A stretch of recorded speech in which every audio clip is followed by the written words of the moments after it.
وبركاته. الحمد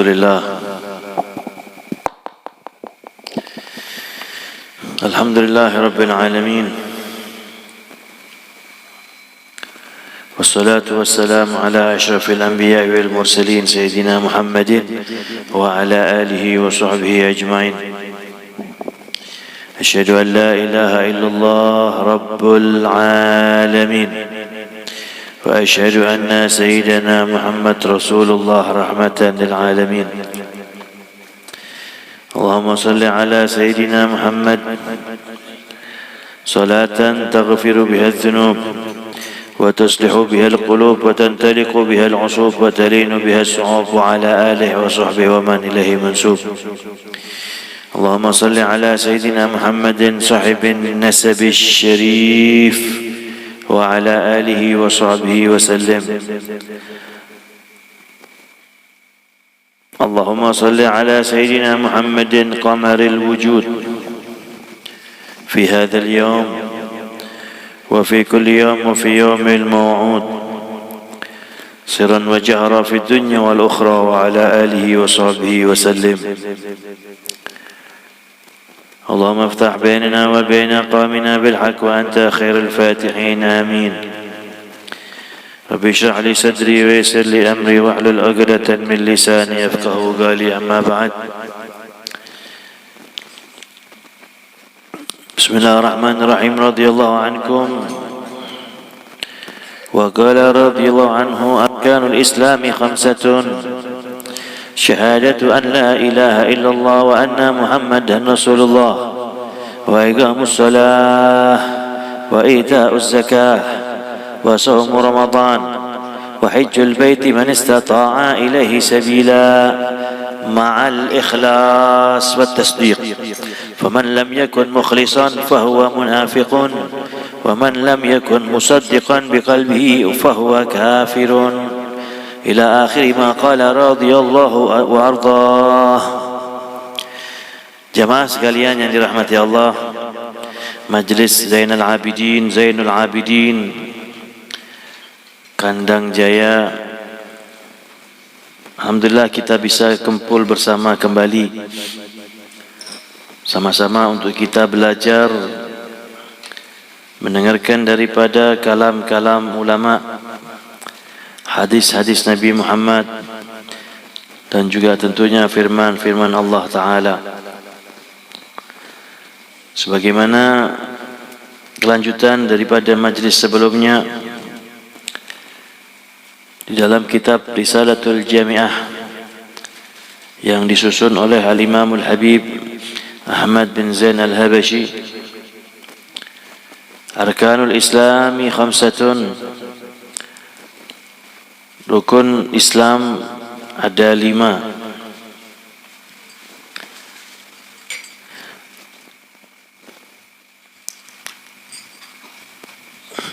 Rukun agama, secara besar rukun agama itu ada 3. Yang pertama rukun Islam, yang kedua rukun iman, yang kedua rukun ihsan.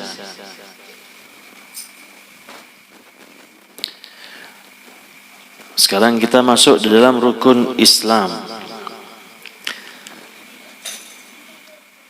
Kemarin kita sempat bahas rukun Islam yang pertama adalah syahadatu an la ilaha illallah, kesaksian bahwasanya tiada Tuhan selain Allah, wa anna Muhammadan Rasulullah, dan bahwasanya Nabi Muhammad adalah utusan dari Allah. Kunci orang dikatakan sebagai muslim maka harus bersyahadat. Okay. Makanya kalau ada yang buat kalimat sholat itu nomor 2, iya bujur memang. Nomor 1 syahadat. Kadang-kadang kalau kita kurang teliti ya juga kesannya emang kok gak nyaman, kok sholat nomor 2. Iya, maksudnya dalam rukun Islam sholat nomor 2, nomor 1 adalah syahadat. Kesaksian, menyaksikan dengan hati kita bahwasanya tiada Tuhan kecuali Allah. Mengapa perlu diawalkan peniadaan dulu? Tiada Tuhan kecuali Allah, untuk semakin memantapkan. Sebab ada contoh begini. Contoh ya, di rumah itu ada saya. Contoh ya kalimat ya, di rumah itu ada saya, berarti saya ada di rumah itu. Tapi apakah di rumah itu ada orang selain saya? Boleh jadi ada, boleh jadi tidak ada. Kemungkinan di rumah itu ada saya dan orang yang lain, atau hanya ada saya. Tetapi kalau saya rubah kalimatnya, di rumah itu tidak ada orang lain selain saya, berarti sungguh sangat mantep kita meyakini memang di rumah itu hanya ada saya, yang lain nggak ada. Paham ya bedanya ya? Jadi benar-benar kita diajak untuk tiada Tuhan. Tuhan tidak ada, yang ada hanya Allah. Tiada orang lain di rumah itu kecuali hanya saya. Paham ya bedanya ya? Tuhan itu Allah. Masih ada anggapan berarti ada Tuhan lagi selain Allah. Tapi kalau diawali tidak ada Tuhan selain Allah, maka kita sudah mantap. Siapapun yang mengaku, maka tidak bisa dijadikan sebagai Tuhan. Sama seperti tadi ya, di rumah itu ada saya, berarti ada kemungkinan ada orang lain selain saya. Tapi kalau dirubah kalimatnya, di rumah itu tidak ada siapapun orang selain saya, berarti di rumah itu hanya ada satu orang, yaitu saya. Jadi kita harus meyakini di alam semesta ini hanya ada satu Tuhan, yaitu Allah Subhanahu wa ta'ala. Dan Nabi Muhammad sebagai utusannya Allah. Ya, inilah kunci orang dikatakan sebagai Muslim. Kemarin sempat dicontohkan kan, ada pemahaman pluralisme yang mengatakan semua agama sama. Manusia itu terbagi dua saja, manusia baik, ada manusia tidak baik. Kalau manusia baik maka masuk surga, kalau manusia tidak baik maka masuk neraka. Jadi gak pandang apapun agamanya, yang penting dia baik, mau dia Kristen, mau dia Hindu, mau dia Buddha, mau dia ateis, asal dia orang baik masuk surga. Itu pemahaman pluralisme ya, menganggap semua agama adalah sama. Kita tidak ingin, kita harus mantap. Innad dina indallahil Islam. Yang diakui oleh Allah sebagai agama hanya satu, yaitu agama. Jadi Islam itu bukan agama yang paling benar, bukan, agama yang benar. Kalau pian menggunakan agama yang paling benar, berarti yang lain benar, yang paling benar Islam. Ini juga salah. Jadi yang betul tuh Islam agama yang benar menurut keyakinan kita, yang lain salah. Paham bedanya ya? Jadi jangan menggunakan kalimat Islam agama yang paling benar, jangan. Islam agama yang benar. Yang bukan Islam adalah tidak benar. Jadi rukun Islam yang pertama, adik-adik, apa tadi? Adik-adik, rukun Islam yang pertama tadi apa?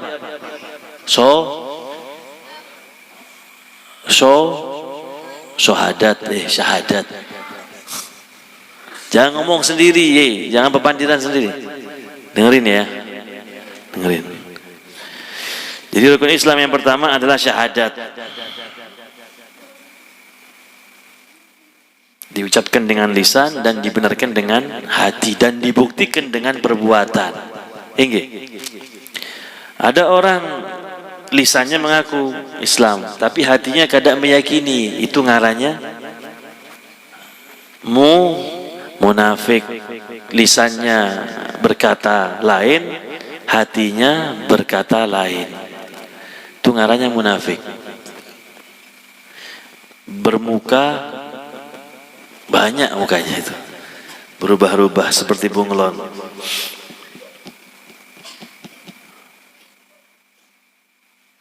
Paham ya? Syahadat diucapkan dengan lisan, diyakini dengan hati, dan dibuktikan dengan perbuatan. Artinya kalau pian sudah melafadzkan dengan lisan pian syahadat dan meyakini dengan hati pian kebenaran Allah itu adalah satu-satunya Tuhan yang patut untuk disembah dan Nabi Muhammad sebagai pesuruhnya, maka sejak saat itu pian wajib membuktikan dengan perbuatan pian. Apa itu? Yaitu setelahnya, setelah syahadat apa? Sholat, puasa, zakat, haji, dan seterusnya ya. Taat kepada orang tua, berbuat baik kepada tetangga. Pembuktiannya dengan perbuatan kita.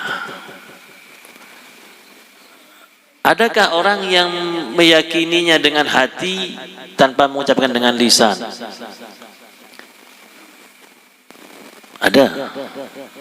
Siapa itu ngarannya? Sayyidina Abu Thalib, abahnya Sayyidina Ali. Beliau beriman dengan hatinya tapi tidak mengucapkan dengan lisannya. Dengan alasan apa? Karena beliau beralasan agar orang-orang kafir tidak berani mengganggu Nabi Muhammad, karena Sayyidina Abu Thalib itu orang yang terhormat di kalangan kafir Quraisy. Sehingga beliau menyembunyikan keislamannya, tidak menyampaikan lewat lisan, tapi hatinya beriman. Bahkan beliau pendukung Nabi Muhammad. Makanya ketika Sayyidatina Khadijah meninggal ya, kemudian Sayyidina Abu Thalib meninggal ya, beliau kan sudah susah ya. Makanya dikatakan sebagai Ammul Huzun, tahun kesedihan. Jadi Sayyidina Abu Thalib itu abahnya Sayyidina Ali, Abu Thalib itu beriman beliau, tetapi tidak diucapkan dengan lisannya, hanya dengan hati. Perbuatannya mendukung Rasulullah. Tetapi kalau dia beriman, kok ada hadis yang mengatakan beliau ada di neraka. Beliau itu disiksa dalam neraka bukan karena kekafirannya, bukan. Karena apa? Karena beliau menolak untuk melafadzkan keislamannya di hadapan Nabi dan di hadapan orang kafir Quraisy saat itu. Ketika di akhir umurnya beliau dibimbing oleh Nabi, "Paman, ayo paman ucapkan syahadat, yang mana akan aku jadi saksinya engkau nanti di hadapan Allah atas keimananmu." Beliau belum ngomong langsung dipotong sama Abu Jahal. "Apakah kau mau meninggalkan agama orang-orang tua kamu? Kamu kan mengikuti agama milahnya bapak-bapak kita, Abdul Muthalib dan seterusnya." Jadi Abu Thalib tidak mengucapkan itu bukan karena beliau tidak mau beriman, tidak. Beliau khawatir kalau beliau mengucapkan nanti Nabi Muhammad akan diganggu lebih dahsyat lagi daripada sebelumnya. Kan orang kafir kan berpikir, ini Abu Thalib masih kafir, tapi dia mendukung Rasulullah. Makanya orang-orang kafir sebagian nggak ada yang berani untuk mengganggu Nabi. Nah, kalau Abu Thalib mengucapkan syahadat terang-terangan, maka orang kafir akan semakin jelas bahwa berarti Abu Thalib mendukung Muhammad, sikat saja sekalian. Jadi disiksanya Abu Thalib di neraka bukan karena kekafirannya, karena apa? Karena menolak untuk diajak Nabi bersyahadat. Buktinya di hadis yang lain juga Nabi itu menyebutkan paling siksanya ahli neraka itu adalah pamannya Abu Thalib. Pertanyaannya begini, kalau memang paling ringannya siksa itu Abu Thalib, dan kalau memang diyakini sebagian orang Abu Thalib itu ada orang kafir, masa orang kafir siksanya ringan? Harusnya kan lebih berat daripada orang-orang beriman yang ahli maksiat.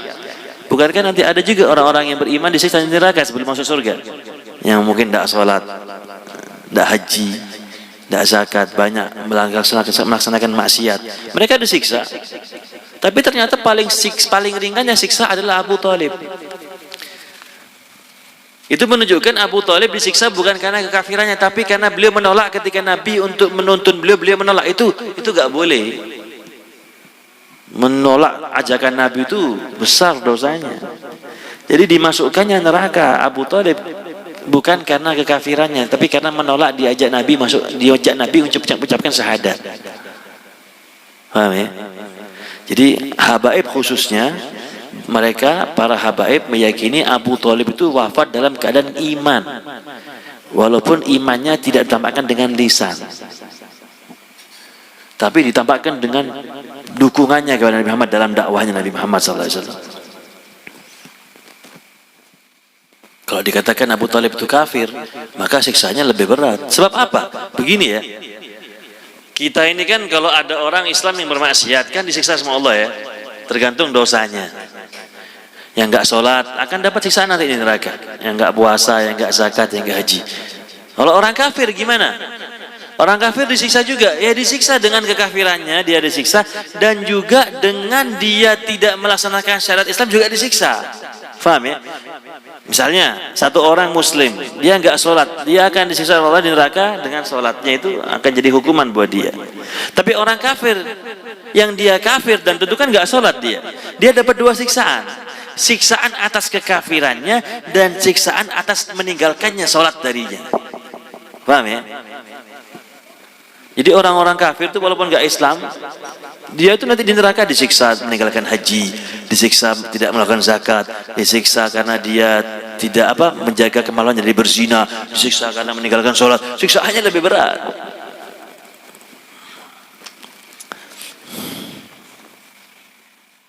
Ya memang yang sempurna mengucapkan syahadat itu dengan lisan, diyakini dengan hati, dan dibuktikan dengan perbuatan kita itu taat kepada Allah.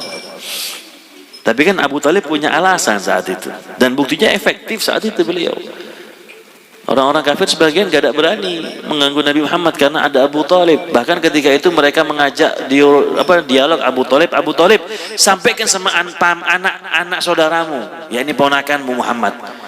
Apa sih yang dia inginkan? Dia ingin binian yang cantik, ulun siapin sudah. Dia ingin harta yang banyak, kita berikan. Asal dia menyetop dakwah Islamnya. Apa yang dia inginkan kami akan berikan. Orang kafir bilang begitu. Apa jawaban Nabi? Andaikan wahai pamanku, mereka akan memberikan di tangan kananku matahari dan bulan di tangan kiriku untuk meninggalkan dakwah ini, tidak akan aku tinggalkan dakwah ini wahai pamanku. Jadi walaupun harus mati beliau, maksudnya tetap beliau akan berdakwah. Di situ kan mereka kan berarti kan masih menganggap Abu Thalib, ya kan? Makanya Abu Thalib dijadikan sebagai wasilah, sebagai perantara agar Nabi Muhammad memberhentikan dakwahnya dalam mengajak orang-orang kepada agama Islam.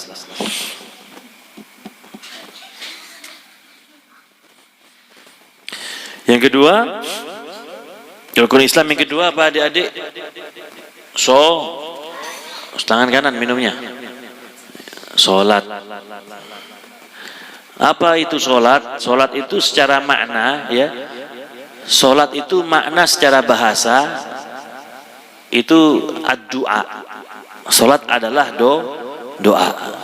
Tapi kalau sholat secara istilah maknanya adalah sebuah ibadah yang diawali dengan takbiratul ihram bersamaan dengan niat dan diakhiri dengan salam. Itulah sholat secara makna istilah. Jadi kalau ulun tanya sama pian, sudahkah pian sholat? Pastikan maksudnya ulun pian paham, berarti sholat yang bermakna ibadah yang awalnya takbiratul ihram dan diakhiri dengan salam. Bukan bermakna doa, bukan. Makanya kalau kita bahas permasalahan yang biasanya selalu ramai ketika bulan Desember ya, sebagian yang mengatakan, ada yang mengatakan boleh mengucapkan selamat Natal, ada yang mengatakan dilarang mengucapkan selamat Natal.